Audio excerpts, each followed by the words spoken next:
नमो अरिहन्ताणम् नमो सिद्धाणम् नमो आयर्याणम् नमो वज्रायाणम् नमो लोय सवसाहूणम्। पंच परमेष्ठी भगवान की जय। कल्याण की इस क्लास में हम गुण स्थानों की चर्चा कर रहे हैं। 7 गुण स्थानों तक हमने पढ़ लिया है।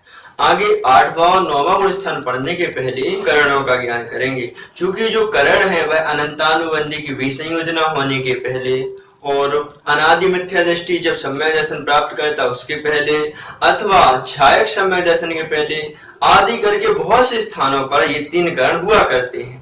अतः हम पहले करणों को जानते कि करण है क्या, उनकी परिभाषा क्या है और उनको हम कैसे समझ सकते हैं। पहले हम इसका ज्ञान करेंगे, उसके बाद हम आगे गुण स्थानों को पढ़ेंगे। अतः आज की क्लास में हम करणों का पूरा ज्ञान करेंगे, इसलिए क्लास का नाम रखा है करण ज्ञान। चलिए तो हम आज समझते हैं करण क्या है।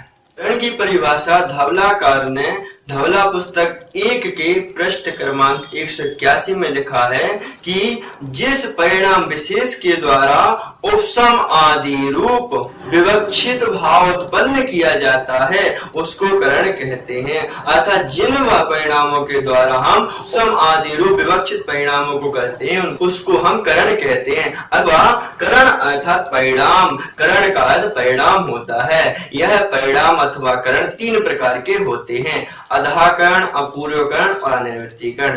तो आइए हम इन सभी को जानते हैं। देखिए, अधा प्रवृत्त करण पहला करण है। अधा अर्थात निचले, प्रवृत्त अर्थात प्रवृत्ति के, करण अर्थात परिणाम। अर्थात जिस अवस्था में निचले परिणाम होते हैं उसका नाम अधा प्रवृत्त करण है। अधा अर्थात निचले क्वालिटी के जहां पर परिणाम होते हैं। बात क्या है, जब भी कोई निचली अवस्था का जीव प्रोग्रेस करता है, आगे की अवस्था में जाता है, विशुद्धि वाली अवस्था को प्राप्त करता है, उसके लिए 3 प्रकार के परिणाम आवश्यक होते हैं। हालांकि ये परिणाम विशेष अवस्था में होते हैं, लेकिन ये 3 परिणाम होते हैं। तो जब वो पहला परिणाम करता है तो उस स्थान पर वह गया नहीं। जब वह पहला परिणाम करता है अर्थात अधा प्रवृत्तकरण परिणाम करता है, उस समय उसको उतना ज्ञान नहीं रहता, इस कारण से उसके निचले परिणाम होते हैं। ऐसे एग्जाम्पल, हम नए स्थान पे कहीं गए तो हम उस स्थान का ज्ञान नहीं होता, हम धीरे धीरे करके आगे बढ़ते हैं। तो अधा प्रवृत्तकरण में क्या रहेगा, जीव के निचले परिणाम रहते हैं, इसलिए इसको अधा प्रवृत्तकरण कहते हैं। शब्द से अर्थ निकल रहा है अधा निचले, प्रवृत्त प्रवृत्ति के, करण अर्थात परिणाम, जहां पर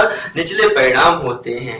ये तो शब्द से अर्थ हो गया। वास्तविकता परिभाषा देखते हैं, जहां समसमयवर्ती जीवों के परिणाम भिन्न समयवर्ती जीवों के परिणाम से समान और असमान दोनों होते हैं। क्या कहा, जहां पर समसमयवर्ती जीवों के परिणाम और विषम समयवर्ती अथवा भिन्न समयवर्ती जीवों के परिणाम समान भी और असमान दोनों होते हैं, उसको हम अधा प्रवृत्तकरण कहते हैं। समसमयवर्ती और विषम समयवर्ती दोनों के परिणाम समान असमान होते हैं। जैसे 5 मुनि महाराजों ने 10 बजे किसी स्थान से विहार किया, तो क्या होता है, एक महाराज की स्पीड तो बहुत ज्यादा रहती है, बहुत तेज तेज चलते हैं, इस कारण से वो सबसे आगे निकल जाते हैं। 3 मुनि महाराज समान चल रहे थे, वो 3 बीच में रह जाते हैं, और जो वृद्ध थे बहुत आराम से चल रहे थे, वो पीछे रह जाते हैं। तो इनके परिणाम जो समसमयवर्ती है, समसमयवर्ती क्यों, क्योंकि ये 10 बजे चले थे ना, इसलिए हमने इनको कहा समसमयवर्ती, समान समय पे चले हैं,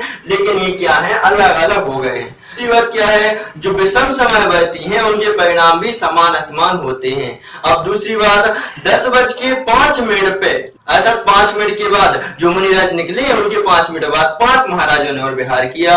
5 मुनिराजों ने विहार किया, तो उनमें से बहुत से महाराज अच्छे से चल रहे थे, तेज तेज चल रहे थे। तो जो 10:05 पे जिन महाराज ने विहार किया है, उनमें से जो एक हैं ज्यादा स्पीड वाले चल रहे थे, वो आगे निकल जाते हैं। आगे कितने निकल गए कि जो आगे निकले थे महाराज वो 3 के समान हो जाते हैं। अर्थात जो 10 बजे निकले थे उनमें जो बीच वाले 3 महाराज थे ना, उनके समान एक महाराज तो हो गए, और जो 4 बचे उन 4 में से कहा 3 महाराज और पीछे रह गए। इन्होंने किसको प्राप्त कर लिया, 10 बजे जो महाराज निकले थे उनमें जो सबसे पीछे थे उनके साथी हो गए, और जो एक और बचे थे वो और सबसे पीछे हो गए।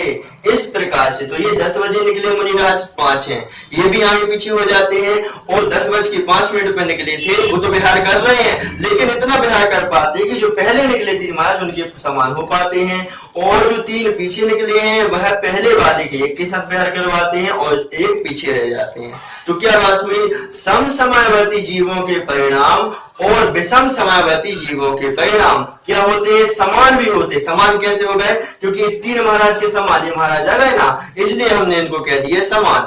और असमान भी होते हैं, तो ये महाराज साथ में नहीं आ पा रहे हैं, जो सबसे पीछे रह गए, अकेले रह गए हैं। तो सम समयावर्ती जीवों के परिणाम और विषम समयावर्ती जीवों के परिणाम समान और असमान दोनों होते हैं, दोनों को साथ में लेके चलना है। क्योंकि पहले जो महाराज निकले 5 और दूसरे जो 5 महाराज निकले उनमें से एक महाराज तो साथ में हो गए, 3 और पीछे साथ में हो गए, लेकिन पीछे जो महाराज बहुत मंद गति से चल रहे थे वे बहुत पीछे हो जाते हैं। तो सम समयावर्ती जीवों के परिणाम और विषम समयावर्ती जीवों के परिणाम समान भी, और यहाँ पे कोई साथ में नहीं इसलिए असमान भी होते हैं। तो परिभाषा क्या हुई, जहां पर सम समयावर्ती जीवों के परिणाम भिन्न समयावर्ती जीवों के परिणाम से, भिन्न समयावर्ती क्यों दिया, क्योंकि ये 10 बजे निकले थे और ये 10:05 पे निकले थे, इसलिए इनको हमने कहा सम समयावर्ती, इनको कहा भिन्न समयावर्ती। तो भिन्न समयावर्ती जीवों के परिणाम से समान और असमान दोनों होती हैं, दोनों प्रकार के हो रहे हैं, अतः इस करण को अधा प्रवृत्त करण कहते हैं। हालांकि ये जो वहां पर परिभाषा बता रहा है ये एक उदाहरण के जैसा लगता है,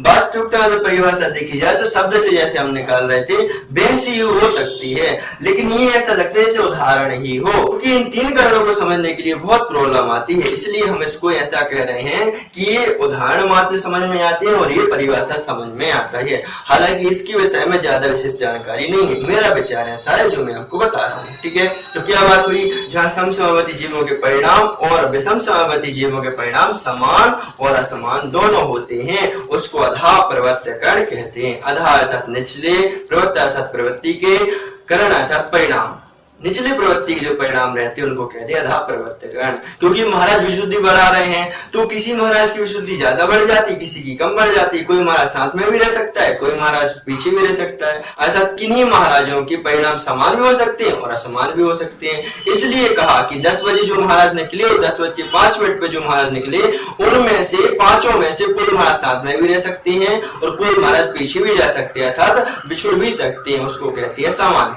तो बात क्या हुई, जहां पर सम समयावर्ती जीवों के परिणाम और विषम समयावर्ती जीवों के परिणाम समान और असमान दोनों होते हैं उसको अधा प्रवृत्त करण कहते हैं। यह पहला करण है, इसमें जीव के निचले परिणाम होते हैं। ठीक है, दूसरे करण का नाम है अपूर्व करण। अ अर्थात नहीं, पूर्व पहले, करण परिणाम अर्थात जहां पर जीव के निरंतर अपूर्व अपूर्व परिणाम होते हैं उसको अपूर्व करण कहते हैं। ना पूर्वाति अपूर्व, अपूर्व अपूर्व अर्थात ऐसे परिणाम होते हैं कि इसके पहले कभी नहीं हुए, निरंतर नए नए परिणाम होते हैं, इसलिए कहा अपूर्व अपूर्व परिणाम होते हैं उसका नाम है अपूर्व करण। जो परिणाम पहले नहीं हुए हैं वो नए नए हर समय प्रति समय नए नए परिणाम जिस करण में होते हैं उसका नाम है अपूर्व करण।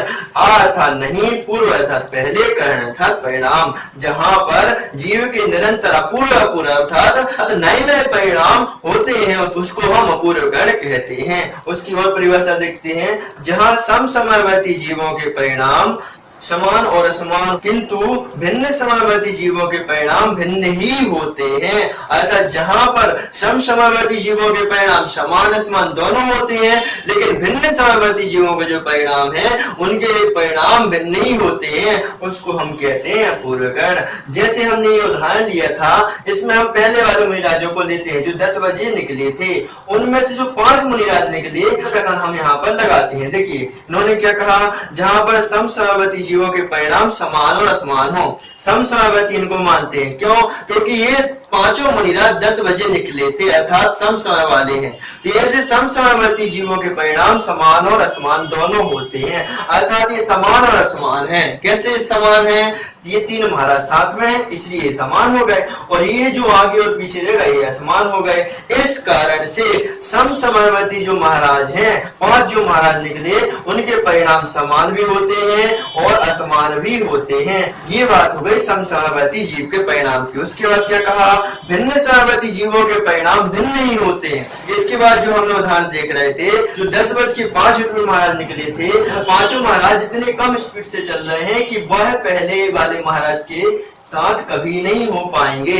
अर्थात ये जो 5 महाराज बाद में निकले ये इनके साथ कभी नहीं हो पाते।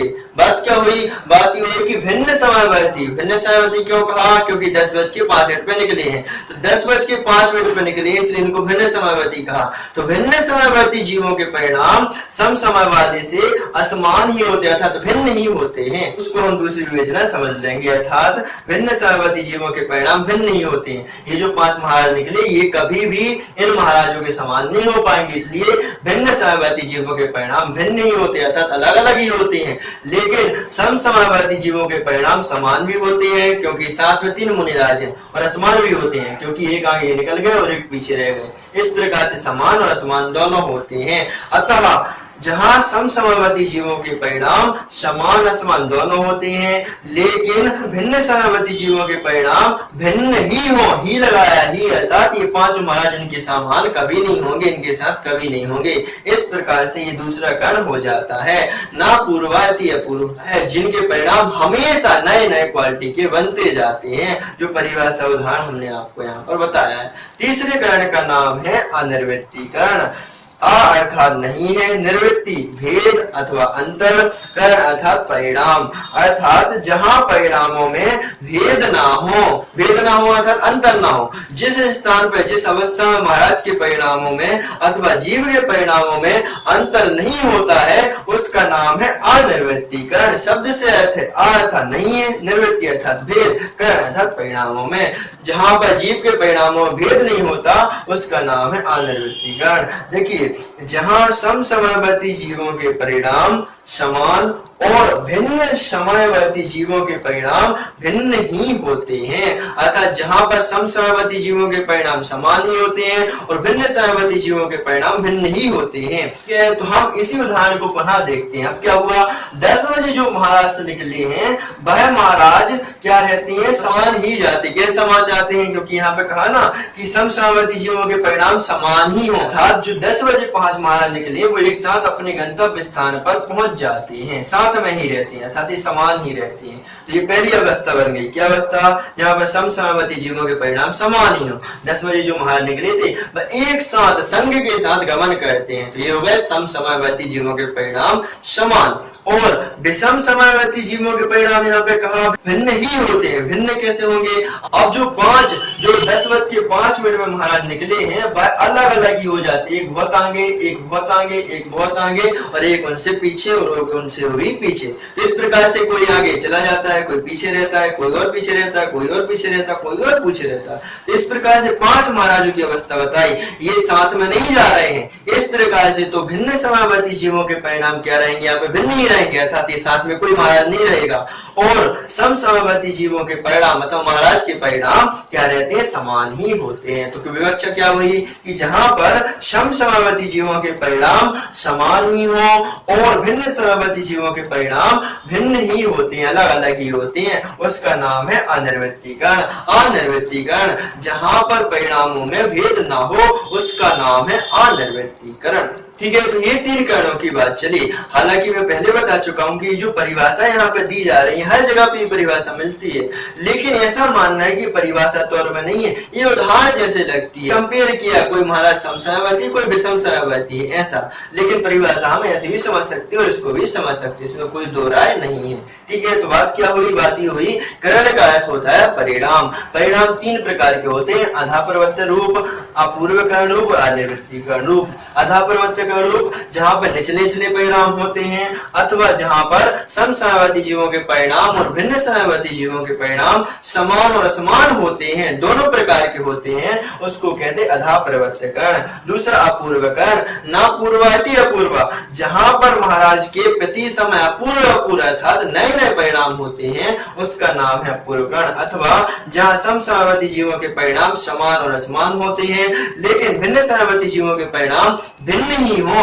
उनका नाम है अपूर्वकरण। और अनिर्वृत्तीकरण अर्थात नहीं निवृत्ति भेद करण अर्थात परिणामों में, अर्थात जहाँ पर जीव के परिणामों में अथवा मुनि के परिणामों में भेद नहीं होता है, उसका नाम है अनिर्वृत्तीकरण। दूसरे शब्दों में कहा कि जहाँ समसमवर्ती जीवों के परिणाम समान और भिन्न समवर्ती जीवों के परिणाम भिन्न ही होते हैं, उसका नाम है अनिर्वृत्तीकरण। इस प्रकार से तीन करण होते हैं। ये तीन करण को करने के बाद जीव और अच्छी अवस्था में पहुंचता है, ये नियम है। इन तीन करण को करने के बाद जीव ये अच्छी अवस्था में पहुंचता है। जो अवस्था उसकी पहले थी, ये तीन करण करेगा, जीव को अच्छी अवस्था मिल जाती है, क्योंकि उसके परिणाम विशुद्ध होते हैं और विशुद्ध परिणाम होंगे तभी तो ये करण हुआ करते हैं। चाहे वह अनादि मिथ्या दृष्टि जीव हो अथवा जो जीव छाया समय दर्शन प्राप्त कर रहा है, उसका तो अनंत अनुबंध की विषय योजना कर रहा है, ऐसे जीवों की क्या होते परिणाम विशुद्ध होते हैं और वही इस प्रकार के तीन करणों को करते हैं। ठीक है, तो इन करणों को आप बार बार देखें, उदाहरणों को स्पेशली ध्यान से सुने।